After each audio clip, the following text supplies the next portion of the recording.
The sound of children screaming echoed through my newly renovated kitchen as I watched my sister's kids chase each other around my $840,000 house. Muddy footprints tracked across my pristine hardwood floors.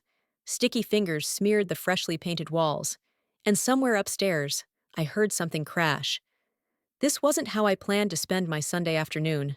Emily, sweetie, be careful with those crystal glasses, I called out, watching my 9-year-old niece precariously balance my grandmother's antique champagne flutes. My sister Kate barely glanced up from her phone. I'll let them play, she waved dismissively. They're just excited to see their new house. I froze, the words hitting me like a bucket of ice water. Their new house. Well, obviously this place is wasted on just you, Mom chimed in, walking into the kitchen with that familiar look of disapproval. Kate's family needs the space, and well, you've always been more of an apartment person, haven't you? I gripped the edge of my marble countertop, trying to maintain my composure. This house wasn't just any property, it was my sanctuary. Bought with the money I'd saved over 10 years of working 60-hour weeks while Kate stayed home with her kids, living off our parents' generosity. This is my house, I said firmly. I bought it. I renovated it. I'm not going anywhere. Mom exchanged a knowing look with Kate, the kind they'd perfected over years of ganging up on me. Honey, be reasonable. Your sister has 3 growing children. They need a yard, good schools, stability.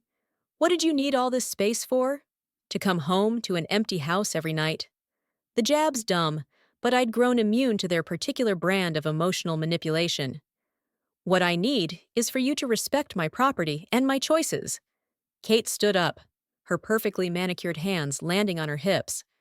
God, you're so selfish. You always have been. Remember when Grandma died, and you wouldn't even let my kids keep any of her jewelry? My heart clenched at the mention of Grandma. Sweet, fierce Grandma Rose, who'd passed away 2 years ago under mysterious circumstances, just days after telling me she'd had something important to show me. Something about her will. Grandma's jewelry wasn't yours to take, I reply quietly, just like this house isn't yours to claim. Speaking of Grandma, Mom interjected, her voice taking on that syrupy sweet tone that always preceded something nasty. She would have wanted the house to go to family. Real family, not just. Not just what, Mom? I challenge. Not just your perpetually single daughter, who actually worked for what she has. Before she could respond, another crash echoed from upstairs, followed by guilty silence. Kate's youngest, Tommy, appeared at the top of the stairs, his face painted with fake innocence. Mommy, I didn't mean to break the big mirror. It just fell. The antique mirror, Grandma's mirror, the one she'd specifically told me to keep safe because it held. I ran upstairs, taking the steps 2 at a time, my heart pounding. The gorgeous gilt-framed mirror lay shattered on the guest room floor, its pieces scattered like broken dreams. But there, among the shards, was something that made my breath catch, a yellowed envelope, hidden in the frame's backing. With trembling hands, I picked it up, my name written in Grandma's elegant script across the front. Mom appeared behind me, her face suddenly pale. What's that? Her voice wavered. I don't know, I muttered, carefully opening the envelope. Inside was a letter and another document, a will, dated 2 weeks before Grandma died, after the one the family lawyer had read. Dear Sarah, I read aloud, my voice growing stronger with each word. If you're reading this, then something has happened to me before I could tell you the truth. The will they read? It's not real. Your mother made me sign it, threatened to keep me from seeing you if I didn't. But this is my true will. Everything I own, including the family estate, was always meant to be yours. Mom lunged for the papers, but I stepped back, continuing to read. Your mother and sister have taken enough from you over the years. The truth is, this house, the one you've just bought, it was mine before it was sold. I wanted you to have it then, but they forced me to sell it to pay for Kate's wedding. I've been watching you work so hard to buy it back, and it breaks my heart. The money they claimed I left to Kate, it should have been yours. Check behind the loose brick in the garden wall. You'll find everything you need to prove it. The silence was deafening. Even Kate's kids had stopped their chaos, sensing the tension in the air. You're lying, Kate whispered, but her face had gone white. That's not Mom. Tell her she's lying. But Mom wasn't saying anything. She was staring at the papers in my hands like she'd seen a ghost. The brick? I said softly. The one by the rose garden? Is that why you tried to stop me from renovating the garden wall last week? Mom's silence was all the confirmation I needed. I walked downstairs, out to the garden, my family trailing behind me like guilty shadows. The brick was exactly where Grandma's letter said it would be, third from the bottom, slightly loose. Inside was a waterproof container holding more documents, photos, and a USB drive. You knew? I turned to face my mother. You knew this whole time. That's why you've been pushing so hard for me to give up the house. You were afraid I'd find us. I did what I had to do. Mom finally spoke, her voice hard. Kate needed. I laughed bitterly. Kate always needs. Kate needed my college fund. Kate needed Grandma's jewelry. Kate needed the family estate. And now Kate needs my house. We're family. Kate stepped forward, trying to use her children as shields again. We're supposed to each other. Help each other. I held up the documents. Like you helped yourselves to my inheritance? Like you helped Grandma into an early grave by threatening her? Don't be dramatic, Mom snapped, but her hands were shaking. Your grandmother died of natural causes. Did she? I pulled out my phone, showing them the text I just sent to my lawyer. We'll see what the investigators say about that. About all of it. Kate's kids had gathered around her, finally sensing that something was very wrong. Mommy, are we not getting the pretty house? No, sweetie, I answered before Kate could. You're not getting my house. In fact, I looked at my mother and sister. You're all leaving. Now, and don't come back without a lawyer. You wouldn't, Mom's voice cracked. We're your family. Family doesn't steal from family, I replied, echoing the words they'd used against me so many times. Family doesn't lie and manipulate and threaten. Family doesn't kill their own mother to hide their crimes. We didn't. Kate started, but I cut her off. Save it for the police. I'm sure they'll be very interested in these documents, and the USB drive, and the mysterious circumstances of Grandma's death. They left practically running to their cars, Kate's kids confused and crying. As their vehicles disappeared down my driveway, I sat on a garden wall, clutching Grandma's letter to my chest. I'm sorry it took me so long to find this. I whispered to the roses she'd loved so much, but I promise you they won't get away with it this time. My phone buzzed, my lawyer confirming she received everything and was already filing the necessary paperwork. Another text followed, this one from a private investigator I'd hired months ago, suspicious of Grandma's sudden death. Documents received. Evidence looks solid. Meeting with DA tomorrow morning. I smiled, looking up at my beautiful house. My house, bought with my money, now twice mine by right of inheritance. They thought they could take this from me, too, just like they'd taken everything else. But this time, I had something they didn't expect. I had the truth, and the truth, as they were about to learn, was far more expensive than an $840,000 house.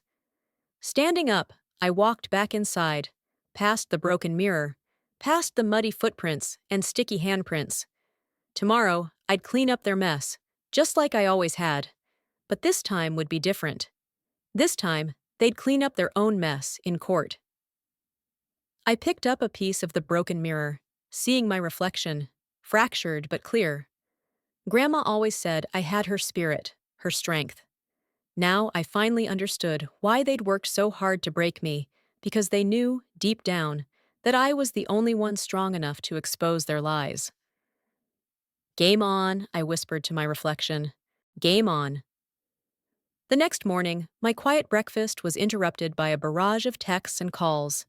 News travels fast in a small town, especially when it involves potential murder and inheritance fraud.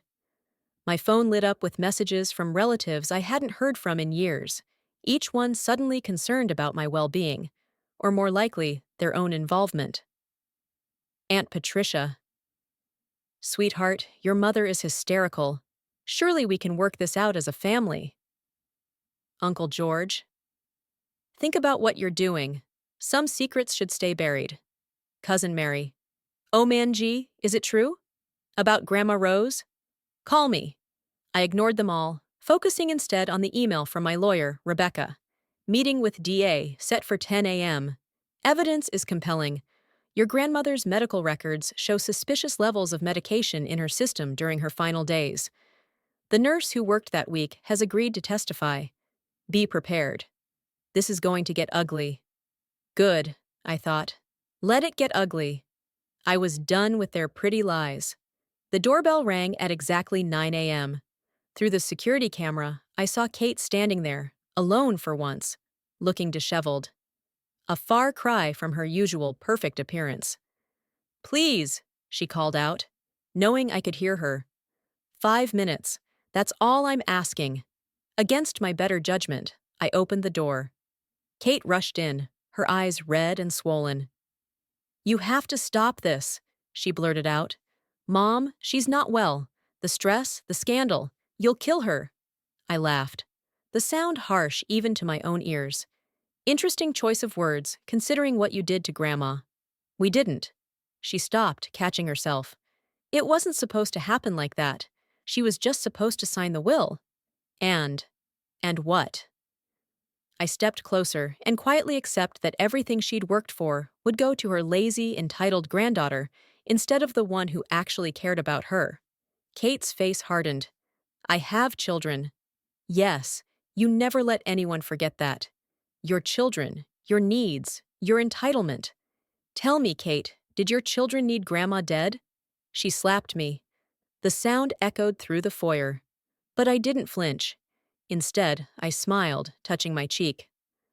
Thank you for that, I said calmly, pointing to the security camera in the corner. Assault charges will go nicely with the fraud and manslaughter investigations. All color drained from her face. You're recording this. I record everything now. Learned that lesson after Mom forged my signature on those loan documents last year. You remember those, right? The ones that almost bankrupted me? Kate sank onto my stairs, her perfect facade crumbling. You don't understand. We needed the money, the kids' private school, the country club memberships, maintaining our lifestyle. While I worked 3 jobs to put myself through college after you took my fund. While I lived in a tiny studio apartment, saving every penny to buy back Grandma's house. The house you forced her to sell for your dream wedding. I deserve that wedding, she snapped. I was the one giving Mom grandchildren, carrying on the family name. And now you'll be carrying on the family tradition of wearing orange jumpsuits, I replied coolly. The DA's very interested in those medication logs from Grandma's last week, especially the ones with Mom's signature on them. Kate stood up so quickly she stumbled. You're bluffing. There's no proof. I pulled out my phone, showing her the photos I found on Grandma's USB drive. Grandma was smarter than any of us knew. She documented everything. Every threat. Every forged document. Every accidental overdose. She knew what you were planning. Why are you doing this? She whispered. We're family. Family? I walked to my living room window, looking out at the garden where Grandma's roses still bloomed. Family doesn't steal inheritances. Family doesn't force their mother to sell her beloved home. And family certainly doesn't slowly poison their own mother when she threatens to expose their crimes. It wasn't. We didn't mean to. Kate's voice broke. Mom said it was just to make her confused, make her sign the papers. But then she had a bad reaction. Save it for your statement. I cut her off. The DA will be very interested in your version of events. Pleased you tried one last time. Think about my kids. I'm thinking about your kids. They deserve to know who their mother really is. Now get out of my house before I call the police. After she left, I sat in my kitchen, hands shaking as I poured a cup of coffee. The DA meeting was in an hour. By tonight, my mother and sister would probably be in custody.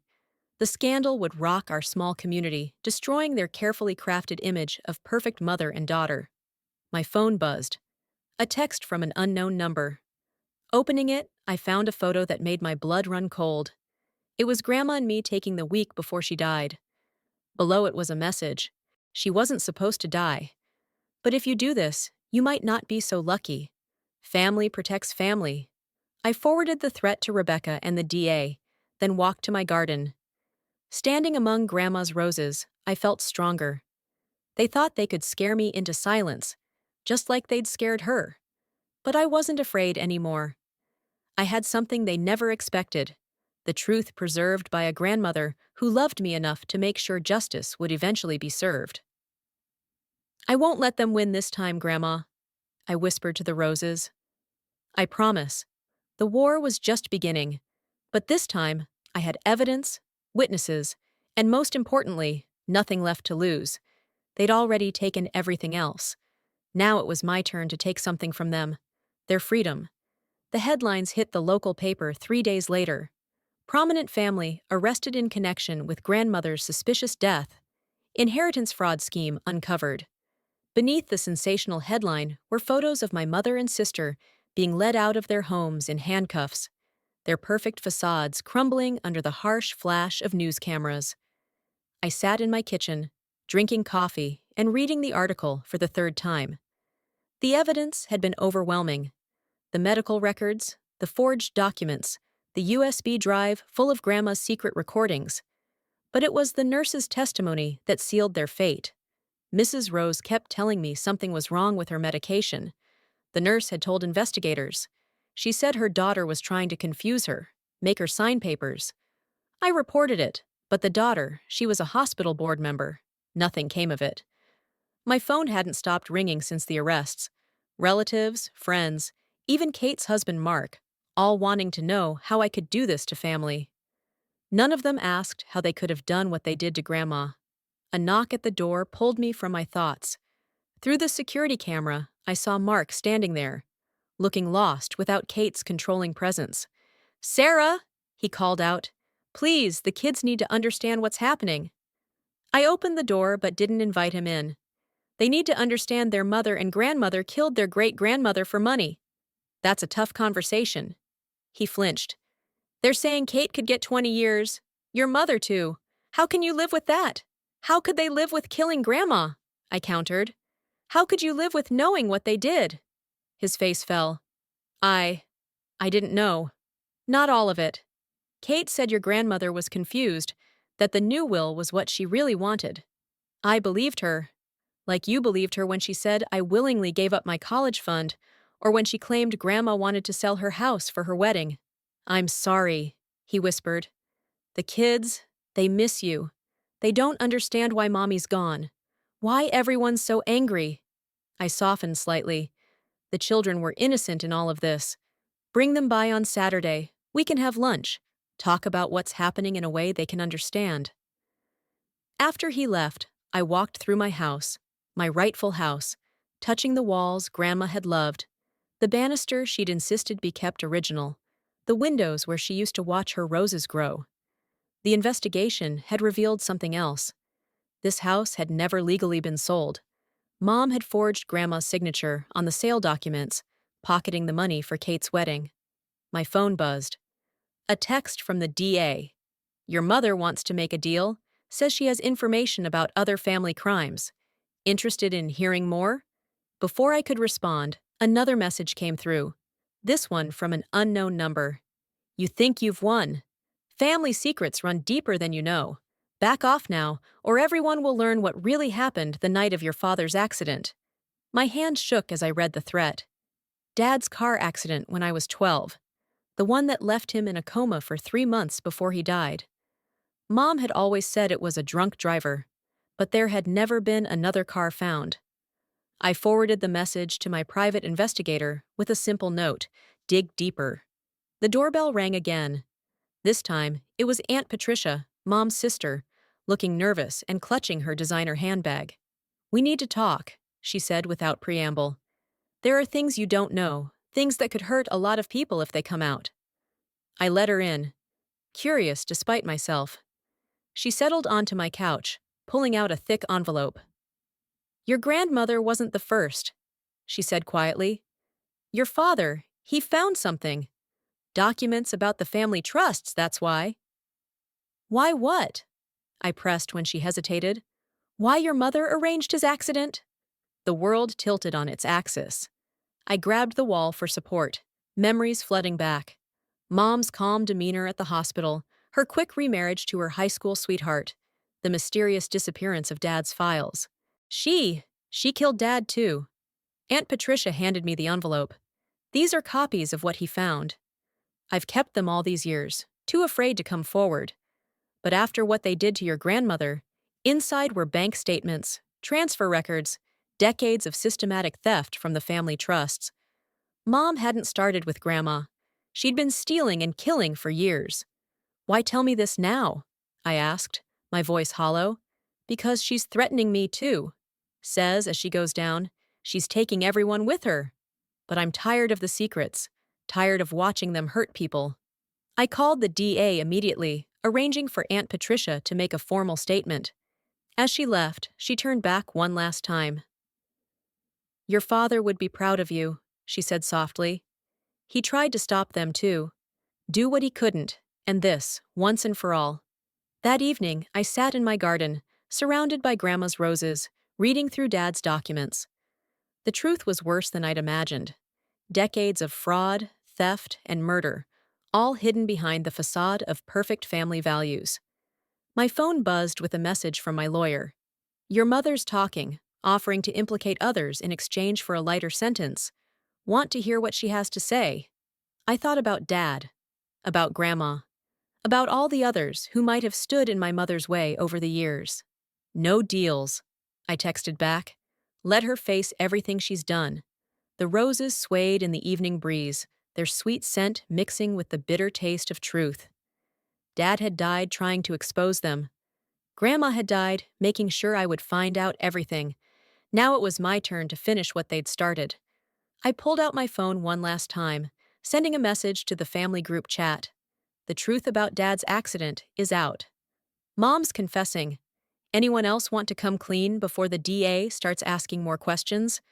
The responses came quickly. Panic, denials, more threats. But I wasn't afraid anymore. I had the truth.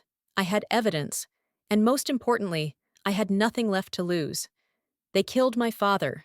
They killed my grandmother. They tried to steal my home and my inheritance. But they've forgotten one thing. I was my father's daughter and my grandmother's granddaughter. And unlike them, I wasn't afraid of the truth. 1 year later, I stood in the courthouse, watching as my mother and sister were led away in handcuffs. The verdict had been unanimous. Guilty on all counts. Mom received life without parole for 2 counts of first-degree murder. Kate was sentenced to 20 years for her role in Grandma's death and the inheritance fraud. The investigation had uncovered even more than we initially suspected. 3 other suspicious deaths in the family over the past 2 decades, all connected to Mom. Numerous instances of fraud, forgery, and theft. A web of lies so intricate that it took forensic accountants months to unravel. Aunt Patricia's testimony had been the final nail in their coffin. She'd kept meticulous records over the years, perhaps always knowing this day would come. The evidence about Dad's murder was particularly damning. Mom had hired someone to tamper with his brakes after he threatened to expose her theft from the family trust. Outside the courthouse, Kate's children waited with their father. Mark had filed for divorce as soon as the truth came out, desperate to protect his kids from their mother's toxic legacy. Aunt Sarah, Emily, now 10, ran to hug me. Are you coming to dinner tonight? I had kept my promise to stay in their lives, helping them understand what had happened in ways they could process. They visited every weekend now, playing in the garden, where their great-grandmother's roses still bloomed. Of course, sweetie, I smiled, huffing her back. We can bake Grandma Rose's famous cookies. Later that evening, as the kids helped me in the kitchen, Mark pulled me aside. Thank you, he said quietly, for not letting them grow up believing lies like Kate did, for showing them what real family should be. I nodded, watching Tommy carefully measure flour the way Grandma had taught me years ago. They deserve the truth and a chance to be better. The family estate had been returned to me, along with everything else Mom and Kate had stolen over the years. But money wasn't what mattered anymore. What mattered was breaking the cycle of lies and manipulation that had poisoned our family for generations. I turned the estate into a trust for Kate's children, to be managed until they were old enough to understand its value. The house, my house, had become a home again, filled with laughter and truth instead of secrets and schemes. Aunt Patricia stopped by after dinner, carrying a box of old photos she'd saved from Mom's attempt to erase the past. "Found these in the attic," she said, pulling out a picture of Dad and me in this very kitchen, baking cookies, just like I had done with the kids today. "Thought you should have them." As we looked through the photos, I found one of Grandma Rose in her garden, surrounded by her beloved roses. On the back, she'd written, "Remember sweet Sarah, truth blooms even in the darkest places, just like roses." I pinned that photo to my kitchen bulletin board, right next to the kids' artwork and the cookie recipe we used today. A reminder that even after everything that had happened, beauty and truth could still grow from the ashes of destruction. The doorbell rang, my private investigator making his weekly report. We were still uncovering family secrets, still finding threads of Mom's schemes that needed to be unraveled. But now, each discovery felt like cleaning an old wound, painful but necessary for healing. "Ready to hear what else we found?" he asked, setting down his briefcase. I looked around my kitchen, at Kate's children happily decorating cookies, at Mark finally smiling again, at Aunt Patricia organizing old photos, and at the roses blooming outside my window, and nodded. "Yes," I said firmly. "I'm ready for all of it. No more secrets, no more lies. Because that's what real family does, faces the truth together, no matter how painful it might be."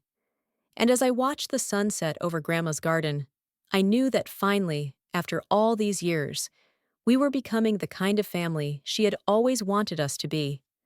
One built on truth, love, and the courage to stand up for what's right, no matter the cost.